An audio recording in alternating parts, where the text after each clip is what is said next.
નગરપાલિકાના વહીવટદાર તરીકે ચાર્જ સંભાળી લીધી છે અને જે વહીવટી તંત્રના જે વડા કમિશનરશ્રી અને એમની ટીમ જોડે આજે મીટિંગ પણ થઈ ગઈ છે.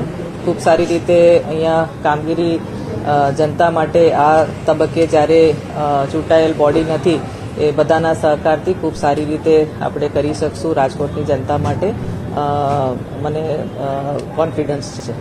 મેડમ, શું ખાસ કામગીરીમાં કોઈ જે જનતા લગતા જે કંઈ કામગીરીઓ આવશે એ જેમ જેમ જે વહીવટી તંત્ર જે સૂચવશે કે દરખાસ્ત મૂકશે એ પ્રમાણે જે તે વખતે નિર્ણય લેવામાં આવશે.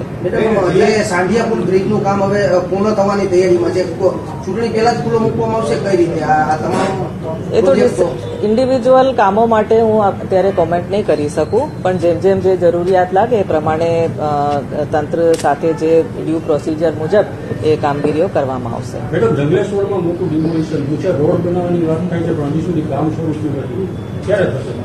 તો એ બધી એકચ્યુઅલી વહીવટી તંત્ર તરફથી જ કરવાનું રહેશે અને અત્યારે જે ખાસ કરીને જે ઇમરજન્સીના કામો હોય, અગત્યના કંઈ કામો હોય જે આ તબક્કામાં શોર્ટ ટર્મમાં જે સ્ટોપગેપ એરેન્જમેન્ટ તરીકે આપણે કરવું જ પડે એમ છે, એવા બધા જોડે ચર્ચા કરીને નિર્ણયો લેવામાં આવશે. કોઈ સ્પેસિફિક કામ માટે નહીં પૂછતા, કેમ કે એ અત્યારે આપણે કમેન્ટ કરી શકીએ એવી પરિસ્થિતિમાં નથી. તમે મેડમ રાજકોટના કલેક્ટર તરીકે ફરજ બજાવી છે, રાજકોટની ભૌગોલિક પરિસ્થિતિની વાકેફ છે, શું તમને લાગે છે ખાસ કરવાનું?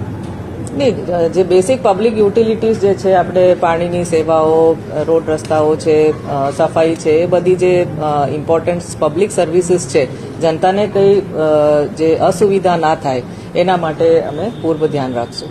તમે જિલ્લા કલેક્ટર હતા ત્યારે સિટીમાં તો કમિશનર ત્યારે જિલ્લા કલેક્ટર વખતે તમને ત્યારે એવું થયું કે સિટીમાં આવું તો મારે આ કરવાની ઈચ્છા છે, કોઈ